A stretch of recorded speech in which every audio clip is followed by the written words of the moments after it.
power our lives. From cars to lawnmowers, from ships to steam trains. They've transformed our world and taken us to the moon.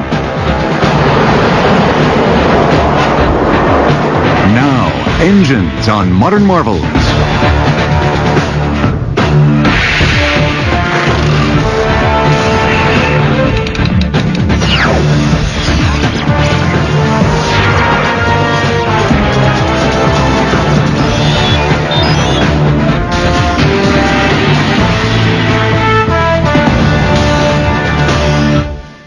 It's no accident that the root word of engine is ingenious. For 3 centuries, these ingenious designs have been the ultimate expression of man's desire for technical excellence. And through many generations of technological progress, they've had a profound effect on the way people travel and work. Steam engines replaced the horse. Electric motors and gasoline engines replaced the steam engine. Then, the jet engine and the rocket engine took things to a higher level. And now, microtechnology engines are proving that less is more.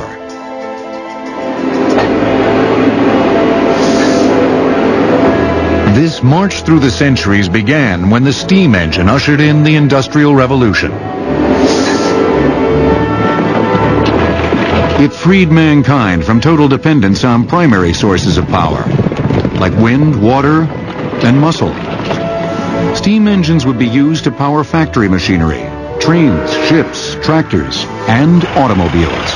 Before steam, mostly we used animals as our mode of transportation. When steam came along, of course, we could move more material faster and more reliably than we could, of course, with animals. And so that was a big transformation. People became less tied to being in small cities. They could live out in the farm and still be connected, if you will, to the cities. In a steam piston engine, steam enters one end of a cylinder and pushes a piston back. Then it enters the other end, pushing it the other way. The steam comes from a boiler, a metal water container that is heated, usually by burning fuels like wood, coal, oil, or natural gas. A steam turbine engine is like a windmill, except that its blades are propelled by hot steam under high pressure instead of wind. To this day, steam turbines are widely used. In fact, they are used to generate most of our electricity. The Greek scientist Hero of Alexandria built the world's first steam engine about 2,000 years ago. It was basically just a round metal ball with 2 kettle-like spouts coming out of it. When steam was piped into the ball, it spun around. Hero put it on display at the Serapeum, a museum in Athens, where it entertained visitors for years, although it was never viewed as anything more than an interesting toy. In 1705, 2 British engineers, Thomas Savery and Thomas Newcomen, produced a large steam engine that could be used to pump water out of flooded coal mines. The engine used a piston, a rod-like device that moved back and forth inside a tubular enclosure called a cylinder. These early engines didn't have the gearing that could convert reciprocal motion into circular machine driving motion. That didn't happen until the 1770s when James Watt developed what is probably the most famous steam engine of the 18th century. James Watt, a professor at the University of Glasgow, developed several improvements for the steam engine, making it much more practical to drive machinery. His flying ball governor expanded as the engine went faster. Centrifugal force caused the heavy metal balls to spread out, and that closed a steam valve which slowed the engine down. And as it spread out, it would control the movement of steam into the cylinder.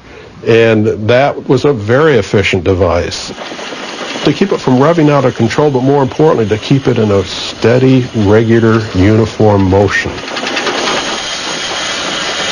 By 1800, more than 1,500 steam engines were at work in Britain, Europe, and the United States. In addition to pumping water out of mines, they were also powering factory machines.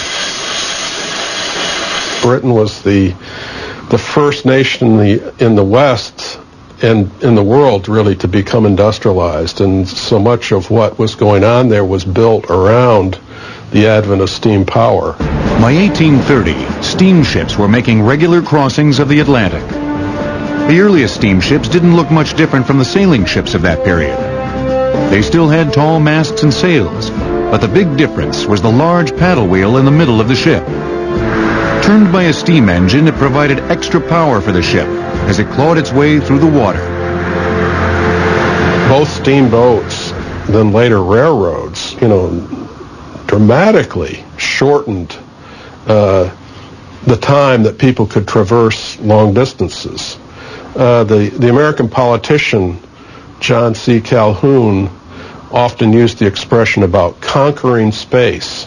And basically that's what these machines did, was that they helped to conquer space. They shortened distances between two places. That was particularly true of the steam piston engines riding the ribbons of steel that opened up the American West in the 1800s. In 1860, there were more than 30,000 miles of railroad tracks in the U.S.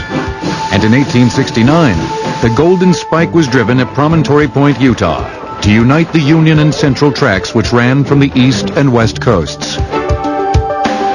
Most American trains at the time were pulled by so-called 440 steam engines, which had 4 lead wheels and 4 driving wheels. They weighed about 50 tons. Another important application for the steam engine was in farm equipment. Whether you're burning straw in the field with an agricultural engine, whether you're burning wood, whether you're back east and you're burning coal, the steam engine was very adaptable and hungry for any fuel you could feed it. And that made it ideal for farm use. Huge steam tractors began to transform agriculture in the late 1800s. That was an era when terms like behemoth, Leviathan, some of those terms were very commonly used. Some of these engines, weighed up 10, 20 tons. Huge. In the mid-1800s, an American, George Corliss, developed the most important new steam engine invention since James Watt. His new governor system allowed the engine to run more steadily, making it ideal for use in textile mills. This Corliss-designed engine, recently restored, was one of 3 installed at a sugar mill in Southern California in 1911. For the next 67 years, it powered machinery that refined sugar beets into sugar. They had steam readily available to cook and clean the beets, power all the machinery. It powered a generator in that factory, so they had the lights and the power for everything else, and the motive power to run the centrifuge to run the sugar out of the beet pulp. So, very efficient system. The steam engine just did it all. The huge flywheel weighs 19,000 pounds, and the entire engine weighs 90,000 pounds. The 300 horsepower engine was in service until 1978, when the Holly Sugar Mill in Santa Ana was torn down. A completely new kind of steam engine, one that had no pistons, was pioneered in the late 1800s by 2 engineers, Charles Parsons of Britain and Carl de Laval of Sweden. And it's the only type of steam engine that is still in wide use today. Steam turbines, which use steam pressure to turn fan-like blades on a rotor, are more compact than steam piston engines and usually permit higher temperatures and greater steam expansion. That means more power.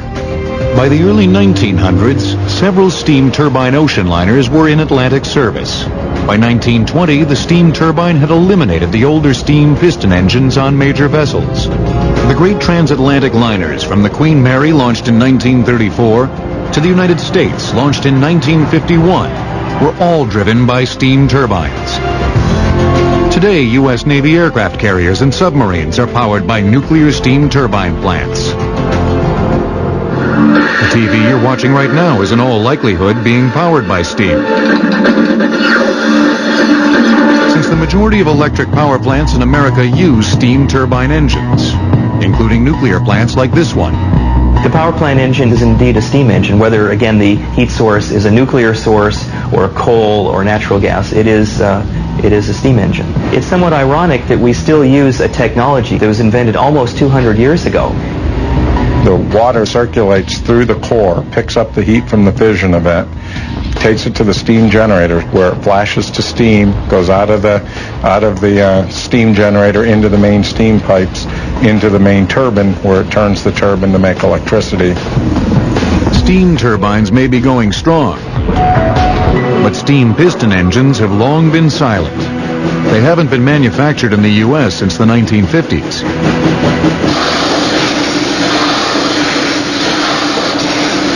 But the sound of the steam piston is all around at the Antique Engine Museum in Vista, California, near San Diego, where they have dozens of working steam engines. In their day, they were impressive images of unprecedented power. But there were inherent flaws that turned these fire-breathing monsters into dinosaurs.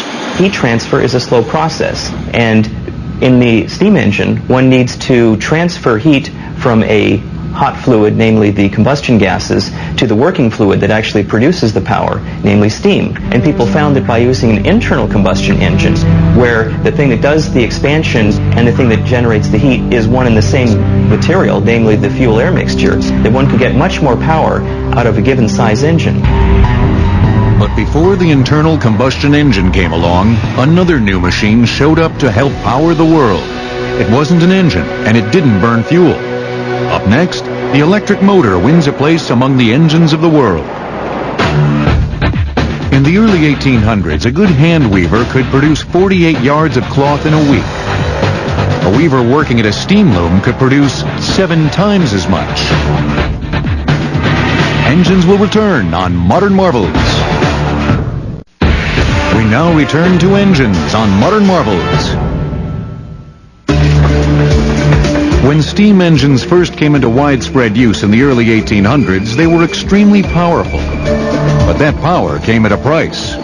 They were also extremely dangerous. To create maximum power, their boilers had to contain steam at high pressures. They weren't always up to the task. There were a lot of problems in the 19th century with the explosion of boilers. Before you know it, you'd have an explosion that could kill everyone. Robert Stirling, a clergyman in Scotland in the early 1800s, was tired of seeing his parishioners getting injured or killed by exploding steam engines. So he decided to do something about it. Part inventor, part preacher, 100% Renaissance man. He was an incredible guy. Stirling came up with an entirely new engine design in 1816, which he called a hot air engine. Today, it's known as the Stirling engine. The Stirling engines that he developed were low-pressure engines. And so there was nothing really in there that was a high pressure that could explode even if the machine failed. Stirling engines are engines that heat one side of the engine and cool the other side of the engine. And then there's a mechanism inside the engine that moves the air back and forth between the hot side and the cold side. When the air is on the hot side, it expands and pushes up on a piston. And when the air is on a cold side, it contracts and pulls down on a piston. But there was a problem with Reverend Stirling's invention. The metals used in the 1800s were not heat-resistant enough to make the Stirling engine as durable as a steam engine. The metals didn't stand up to the high-temperature, continuous flame. The boiler is the part of the steam engine that is exposed to a continuous flame. In a Stirling engine, it's the hot cylinder of the engine, so it's a different part of the engine. But with today's modern metallurgy, some believe the Stirling engine may now be viable. Brent Van Arsdale manufactures small demonstration engines that show off the unique capabilities of Reverend Stirling's invention. One of the engines runs on the hot air from a cup of coffee. But surprisingly, it also runs on the cold air from a bowl of ice. All it needs is a temperature difference to make it run. All you've got to do is keep one side hot and the other side cold. You can do that any place that you can keep the temperature difference. These things will run. This Stirling engine can run on the heat from the palm of your hand. Now, over the decades, people have tried to put Stirling engines in vehicles, and the conclusion right now is no. It's an expensive engine. much more expensive than the sort of alternatives like gasoline, diesel engines. And it's very hard to make it efficient on a vehicle because the way the engine is running changes all the time. As you and I drive, we speed up, we slow down, we accelerate. That makes it hard for the engine to stay efficient all the time, especially hard for the Stirling engine. The steam engines and Stirling engines of the 1800s soon had a new competitor to help power the machinery of the Industrial Revolution. And today, that new competitor is still with us. We don't have steam engines in our houses, but we do have lots of electric motors. Look around your house. It's loaded with them. Electric clocks, air conditioners, CD players, VCRs, fans, vacuum cleaners, blenders. And of course, who could forget the electric toothbrush? They are all powered by electric motors. Without it, we wouldn't even be able to sit here and make this interview. It wouldn't be worth getting out of bed unless you wanted to be back in the horse and buggy days. Unlike most engines, which use some kind of combustion to create heat, the electric motor is powered by an entirely different principle. It's based on the fact that when electricity flows through a wire, an electromagnetic field is created, which means you've temporarily turned that wire into a magnet. Turn the electricity off, it's not a magnet anymore. Hook it up the opposite way, and its north and south poles reverse. An electric motor does this over and over, using the magnetic force to create motion. What it does is it creates a magnetic field. And it actually drives it, just like Doug and I are doing. As the power is going through this field, this is a magnetic field, and it's revolving around here, and it's sucking this around. Of course, electric motors need electricity, so their history begins with the earliest electrical experimenters. In 1824, Michael Faraday patented his direct current, or DC motor. In 1888, the eccentric genius Nikola Tesla patented his alternating current, or AC motor. Today we use both. If it runs on batteries, it's a DC motor. If it plugs into the wall, it's an AC motor. Tesla was the first one who introduced the concept of alternating current, where you would change the polarity back and forth 60 times or 50 times a second, as it was. And Edison didn't believe in that. And Edison actually fired Tesla, and he went to work for George Westinghouse. Tesla was right. Alternating current could be transmitted over miles and miles, and there were significant limitations for direct current transmission distribution systems. George Westinghouse acquired the patents for Tesla's alternating current system, and in 1891, installed the world's first high-voltage AC transmission line in California, connecting San Antonio Canyon with Pomona and San Bernardino. In 1894, Westinghouse began manufacturing another one of Tesla's inventions, the AC motor. Early electric motors were used to power some of the very first cars, along with steam engines and internal combustion engines, which used an ignited fuel like gasoline to propel the piston up and down. I don't think anyone knew, at least for the first decade or more of the automobile's existence as to who was going to win out. Around 1912, the internal combustion engine finally did win, ironically because of the addition of an electric motor. It was called the starter. And it did just that, getting the pistons to start firing without throwing the driver's back out, or worse. Up until that time, you had to crank an engine to get it started, and it was not only difficult, but was dangerous. It could really break bones in your arm. If one of those things jerked back on you, you could really hurt yourself. But with the electric starter, that changed the whole ball game and immediately signaled the demise of both the electric automobile and the steam-powered automobile. Like the hand crank, the starter's electric motor initiated the compression and combustion cycles necessary for the engine to run on its own. Some of the largest electric motors have been made for use in elevators. In 1933, Westinghouse built the world's fastest elevators for New York's Rockefeller Center. In 1972, Westinghouse installed the elevators in what was then the world's tallest building, the Sears Tower in Chicago. In the 1990s, the electric motor made an automotive comeback when General Motors introduced the EV1. It was extremely lightweight with a strong, rigid frame and one of the most aerodynamic car bodies ever made. Some said it was built more like an airplane than a car. The highly advanced EV1 was a flop, and GM canceled production in 2000. As with all electric cars, its biggest problem was limited range between battery charges.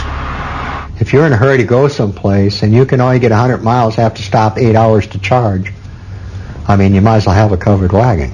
I think it's unlikely that in the next 10, 20 years, electric vehicles will compete with standard cars. Battery technology is just not good enough, and these batteries are expensive once you take them up to the scale that you need to store enough energy to drive a vehicle. Now, if they get a bit smaller, and we're willing to have a limited range, it might be that electric vehicles will be interesting because they really would have no emissions where the car is being driven.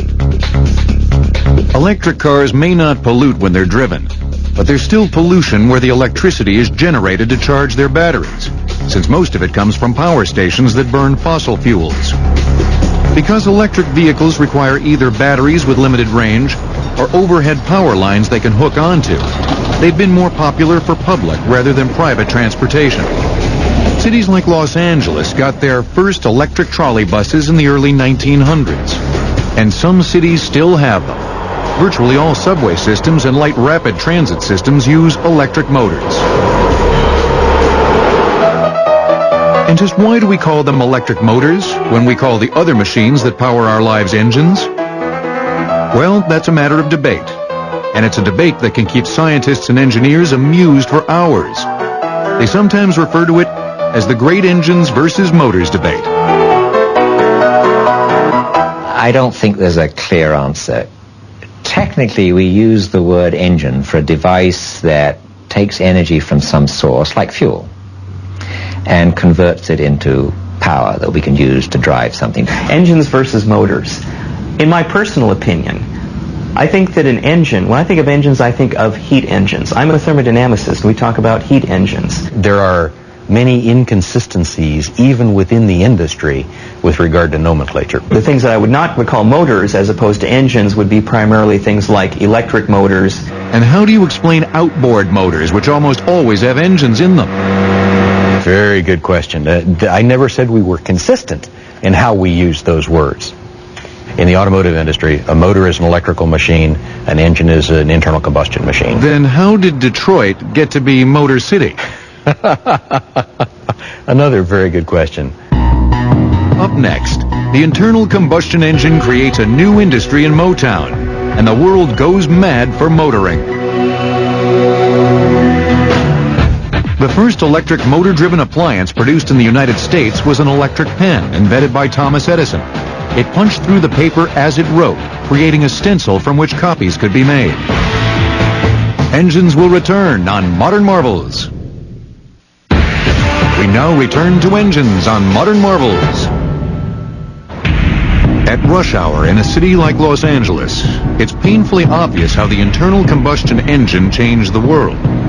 Next time you're caught in a mess like this, thank Etienne Lenoir. He developed the first internal combustion engine back in 1860. Like the very first steam engines, it was developed for pumping water out of coal mines. It was a big success, and about 5,000 of the engines were sold. 16 years later, in 1876, Nicholas Otto patented the first four-stroke version of the internal combustion engine. Otto's four-stroke system is used in nearly all of our cars today, so it's fitting that we call it the auto industry. We're still using that same four-stroke cycle, and roughly our arrangement, we've got a piston in a cylinder, we've got a connecting rod, and we've got a crank as our simple mechanism for converting the up and down piston motion to rotation of a drive shaft. That's what he came up with, and we're still using that today, 150 years later. In 1892, Rudolph Diesel patented the diesel engine. Note the absence of a spark plug. It's similar to the regular internal combustion engine, except that it has no spark plugs. Air is sucked into the cylinder on the downstroke. Then it's compressed on the upstroke, which makes the air extremely hot. So hot that when oil is injected, the fuel-air mixture ignites. Mercedes-Benz made the first production diesel automobiles in the 1930s. Because of their brute power and ruggedness, diesel engines made by various manufacturers are widely used in large trucks and heavy equipment. As both gasoline and diesel engines evolved, they changed the way cities were built. They also changed the way wars were fought. In World War II, U.S. engine production reached an all-time high, as new engines made in Detroit powered the war effort. American auto manufacturers used their production machinery and know-how to build 4 million engines of all types and sizes for trucks, tanks, and aircraft. This mile-long factory outside of Dearborn, Michigan, cost the government $65 million to build. Under Henry Ford's management, it turned out 57,000 aircraft engines and 9,000 bombers. Ford's other plants produced 250,000 tanks and jeeps. Since we were relying on piston engine aircraft for our fighters and bombers, the automobile industry converted its engine production facilities to producing engines for these applications, and the new car production went down to very low numbers.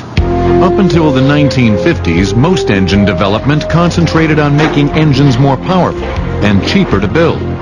Then this appeared on the horizon. It's called smog.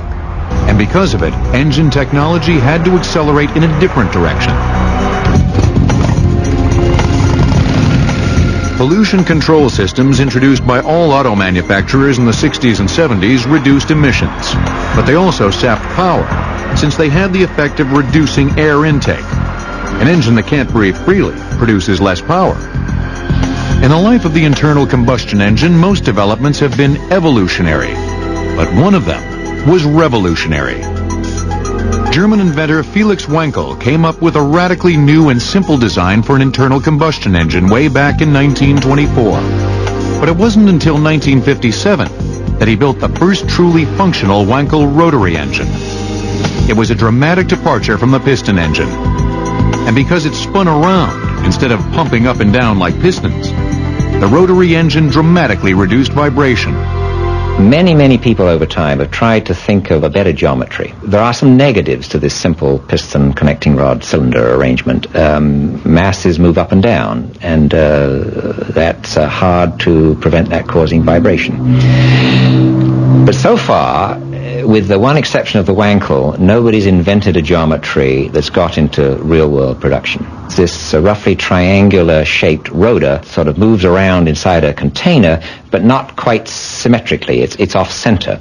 And so as it rotates this triangular rotor, it creates sort of smaller volumes and larger volumes in a similar way to the piston moving up and down in a standard engine cylinder. I have a very strong attachment to the rotary engine, without any questions.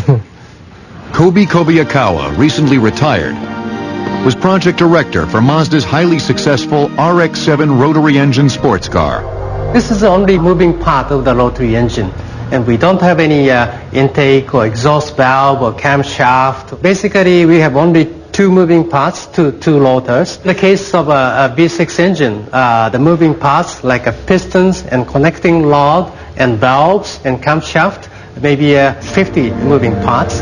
In 2001, Mazda completed development of an all-new rotary engine model called the RX-8. It may look small, but the 255 horsepower engine is competitive with much larger piston engines. And it's still the only car engine in mass production that has no pistons. Kobi Kobayakawa talked to Felix Wankel just a few years before the inventor's death in 1988. I have been admiring him so many years. His eye to look into Mazda rotary engine is always more like a father's eye looking at the children. He's so nice, and he was very pleased with the Mazda's effort and the result about the rotary engine. Felix Wankel would be proud that the radical idea he came up with in 1924 spins on. Up next, tiny engines that make a dust mite look like a monster. It's called microtechnology, and it's the next small thing in engines and motors.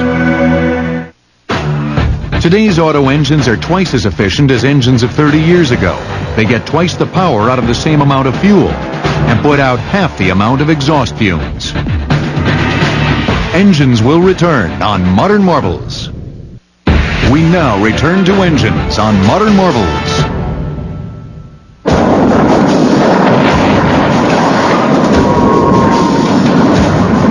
1941. The world was at war, and it was time for the next new engine technology to change the world. Enter the jet.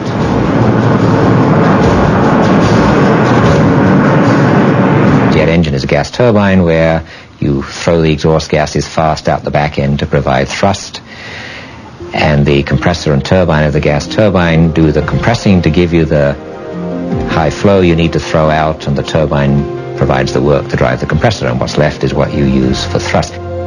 Imagine if you're baking cookies. Imagine if you bake the cookies one at a time. You put some dough on a tray, you shove it into the oven, you wait for it to bake, and then you pull it out. That's what we do in the internal combustion engine with the reciprocating piston. We put the fuel mixture in, stop. We compress it, stop. Burn it, expand it, stop. Push it out, stop. It's constantly stop, start, stop, start. Whereas with the jet engine, it's basically like a continuous process. Imagine putting all your cookie dough on a conveyor belt and running it through an oven. It all started about 60 years ago, when Britain and Germany were racing to develop the first ever jet aircraft. In 1941, Germany was the first into the air, with a fighter prototype, the HE-280.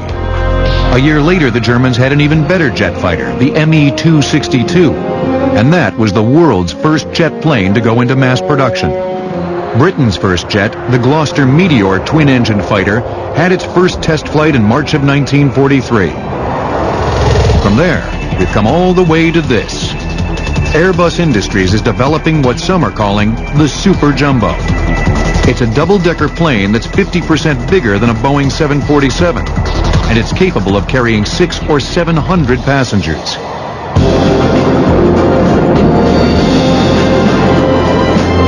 In the early days of their development, rocket engines and jet engines were closely related, and people made little distinction between them.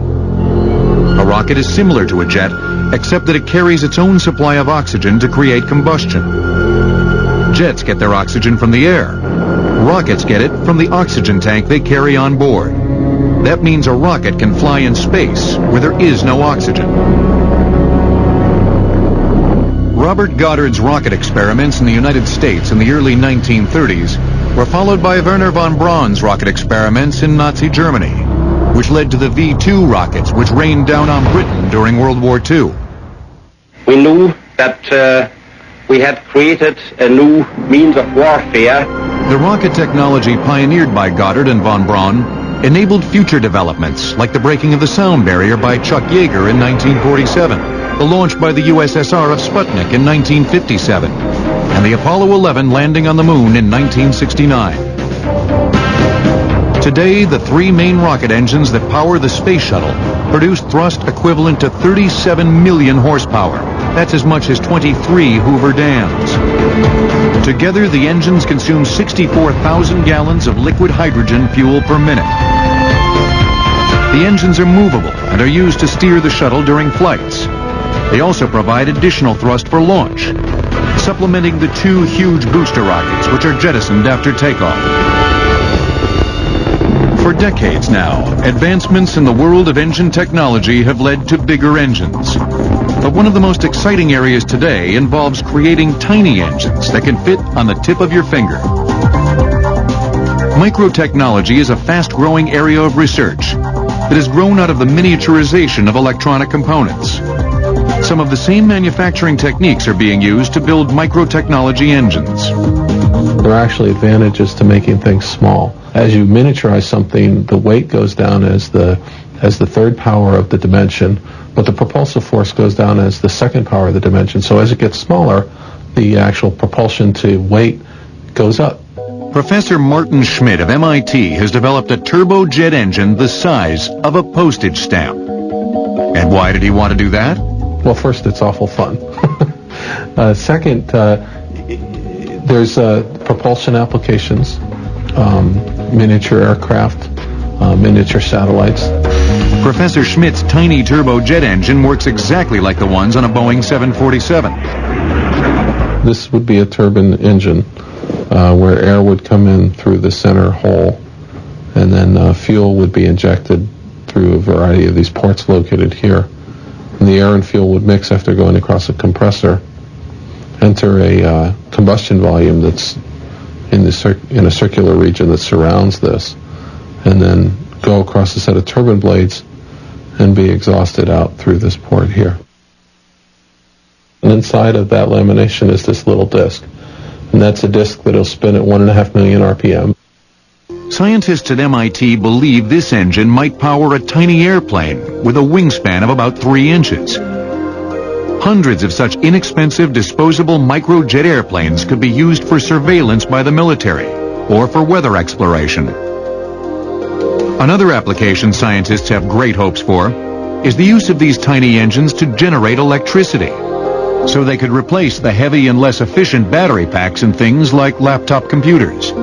Some scientists are working on new micro-engine concepts that don't even exist at larger scales. But again, the target device is about shirt button size, and we hope will generate about 50 milliwatts, which is enough to drive your cell phone or a personal organizer. You put a few of these together, you could drive your laptop computer. If we take a fuel air mixture, bring it into the center of a spiral heat exchanger like this, burn the fuel air mixture in the middle, and then as the combustion products go out, use those outgoing products to preheat the fuel air mixture that's coming in, you can actually get combustion under situations that otherwise the flame would extinguish. If we put devices called thermoelectric materials in these walls, we can actually use that to generate electrical power. Some microtechnology engines have gears the size of a grain of pollen and gear teeth the size of a red blood cell.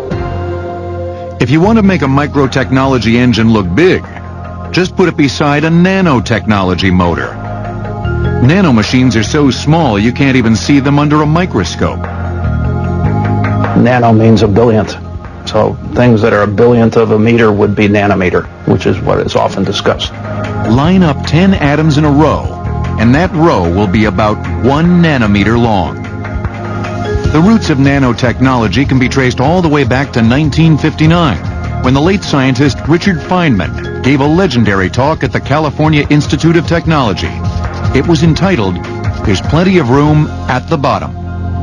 If we go down far enough, all of our devices can be mass-produced so that they are absolutely perfect copies of one another. I want to build 1 billion tiny factories, models of each other, which are manufacturing simultaneously, drilling holes, stamping parts, and so on. The issue was making things smaller and smaller, and that he didn't see any major violations of the basic physical laws, like the laws of thermodynamics, if you made something really small. It is my intention to offer a prize of $1,000 to the first guy who makes an operating electric motor which is only 1/64th inch cubed. The prize was claimed years ago, but Professor Ross Kelly of Boston College wanted to go beyond Feynman's challenge of 1/64th inch cubed.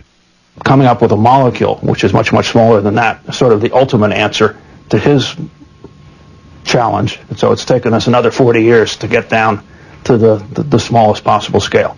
Professor Kelly succeeded in arranging 78 atoms to create a motor that consists of one single custom-built molecule.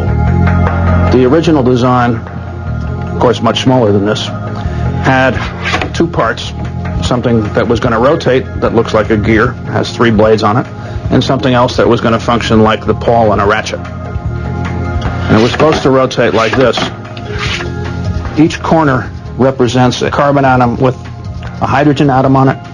It's connected to the next corner by a bond between 2 carbon atoms. Next corner, another bond between 2 carbon atoms. And because of the laws of chemistry, one can predict how long the distances are going to be and what the geometries are going to be. In other words, even though it's so tiny he can't actually see it, Kelly knows he's created a single molecule whose atoms function like a motor. It took him 4 years to develop his motor molecule, but now it can be produced in batches, large batches. Yeah, we had a flask with something like 10 to the 20th, approximately a billion molecular motors in it. You could make as many as you want, trillions and trillions and trillions.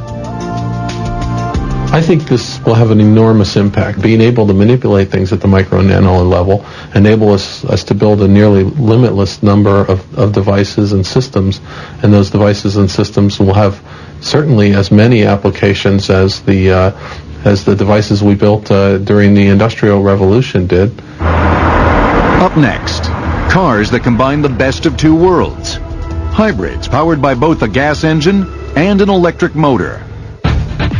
In 2001, the U.S. government launched the National Nanotechnology Initiative with an annual budget of nearly $500 million. Engines will return on Modern Marvels. We now return to engines on Modern Marvels. Hybrids, seen by some as the way of the future for automobiles, are propelled by both a gasoline engine and an electric motor. In hybrids like the Prius, introduced by Toyota in 1997, the engine and the motor can propel the car either separately or together.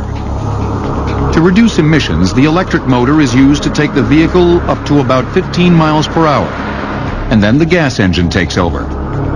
Electric cars put out no pollution, but the problem is they have to be charged up constantly. Hybrids offer some of the advantages of the electric car, except you never have to plug it in at a recharging station. That's because hybrids charge up their own batteries while they're moving. It's actually regenning and putting energy from the tire through the motor back into the battery pack. With regenerative braking, the car slows down by using its electric motor as a generator. This creates drag on the driveline and charges the battery. In other words, by functioning as a brake, the electric motor generator actually creates energy instead of wasting energy in heat loss like a regular brake. As we turn the corner here, initial acceleration is motor, and as I step into the throttle, the engine starts. Green is charge, red is power. As I lift off the throttle, engine shuts off. The energy flow is from the tires through the motor back into the battery pack. Toyota's competitor Honda began selling its two-seater hybrid called the Insight in 2000. Both cars sell for around $20,000. In Japan, over 34,000 hybrids have been sold since 1997. They're more expensive because you've got a battery and a motor to add to the engine that you're already paying for. And the benefits depend on the kind of driving these vehicles go through. So, for example, in Japan, they roughly double the fuel economy because it's very congested, slow-speed driving, lots of stopping and starting. When we come to the kind of driving we have in North America, less congested, we drive at higher speeds, longer distances, then the hybrid's not as attractive. Trains have been using the hybrid concept for years. The locomotives we call diesels are really diesel-electric, with a powerful diesel engine generating electricity for the electric motors that turn the wheels. But the hybrid isn't the only bright hope on the horizon for automobiles. There is also hydrogen.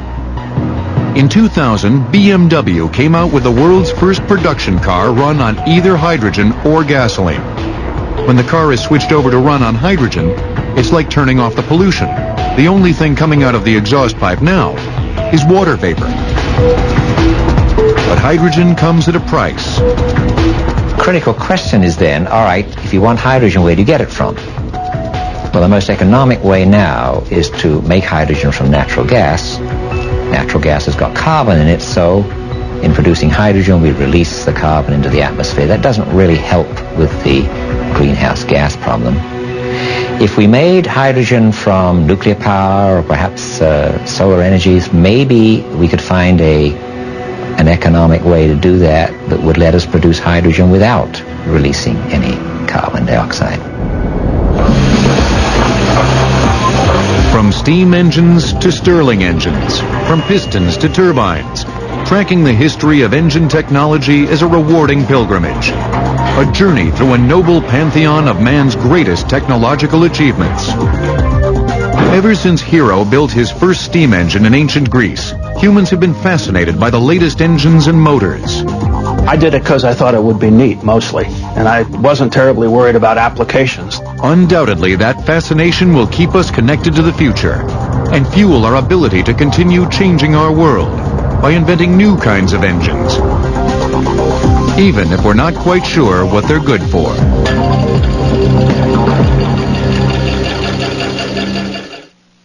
The History Channel proudly offers the program you're watching on home video for only $24.95 plus shipping and handling. To order, call 1-800-708-1776 or shop online at historychannel.com. This is a history-a-thon of modern marvels, all day today on the History Channel. Operation Desert Storm. A confident Saddam launches an attack with his Soviet-made T-72s. But what was waiting for him?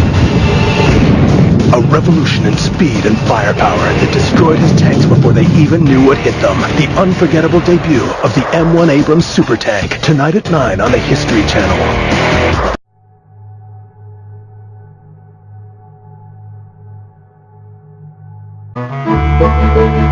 These early engines didn't have the gearing that could convert reciprocal motion into circular machine driving motion.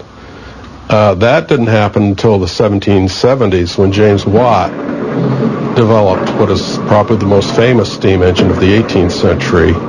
James Watt, a professor at the University of Glasgow, developed several improvements for the steam engine, making it much more practical to drive machinery.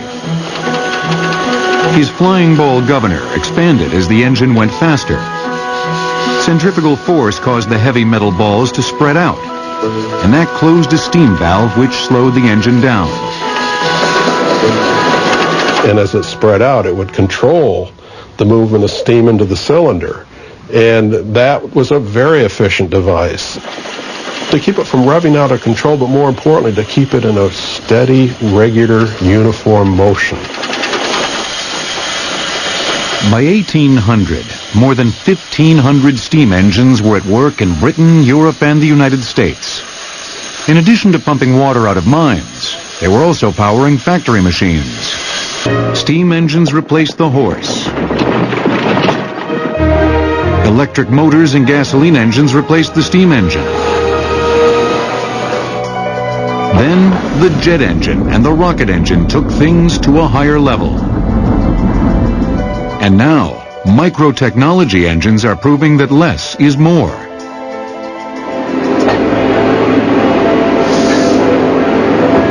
This march through the centuries began when the steam engine ushered in the Industrial Revolution. It freed mankind from total dependence on primary sources of power, like wind, water, and muscle. Steam engines would be used to power factory machinery, trains, ships, tractors, and automobiles. Before steam, mostly we used animals as our mode of transportation. When steam came along, of course, we could move more material faster and more reliably than we could, of course, with animals. And so that was a big transformation. People became less tied to being in small cities. They could live out in the farm and still be connected, if you will, to the cities. In a steam piston engine, steam enters one end of a cylinder and pushes a piston. Britain was the first nation in the West and in the world really to become industrialized, and so much of what was going on there was built around the advent of steam power. By 1830, steamships were making regular crossings of the Atlantic. The earliest steamships didn't look much different from the sailing ships of that period. They still had tall masts and sails, but the big difference was the large paddle wheel in the middle of the ship. Turned by a steam engine, it provided extra power for the ship as it clawed its way through the water. Both steamboats, then later railroads, dramatically shortened the time that people could traverse long distances.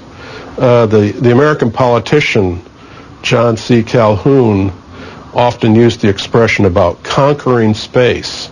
And basically that's what these machines did, was that they helped to conquer space. They shortened distances between two places. That was particularly true of the steam piston engines riding the ribbons of steel that opened up the American West in the 1800s. In 1860,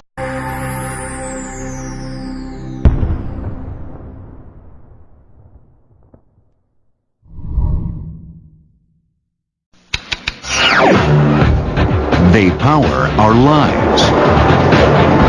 From cars to lawnmowers, from ships to steam trains. They've transformed our world and taken us to the moon. Now, engines on Modern Marvels.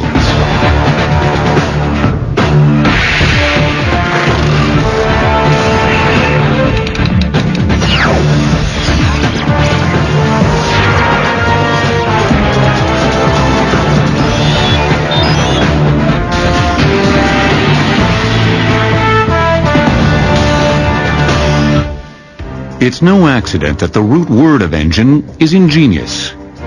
For 3 centuries, these ingenious designs have been the ultimate expression of man's desire for technical excellence. And through many generations of technological progress, they've had a profound effect on the way people travel and work. Piston back. Then it enters the other end, pushing it the other way. The steam comes from a boiler, a metal water container that is heated, usually by burning fuels like wood, coal, oil, or natural gas. A steam turbine engine is like a windmill, except that its blades are propelled by hot steam under high pressure instead of wind. To this day, steam turbines are widely used. In fact, they are used to generate most of our electricity. The Greek scientist Hero of Alexandria built the world's first steam engine about 2,000 years ago. It was basically just a round metal ball with 2 kettle-like spouts coming out of it. When steam was piped into the ball, it spun around. Hero put it on display at the Serapeum, a museum in Athens, where it entertained visitors for years, although it was never viewed as anything more than an interesting toy. In 1705, 2 British engineers, Thomas Savery and Thomas Newcomen, produced a large steam engine that could be used to pump water out of flooded coal mines. The engine used a piston, a rod-like device that moved back and forth inside a tubular enclosure called a cylinder.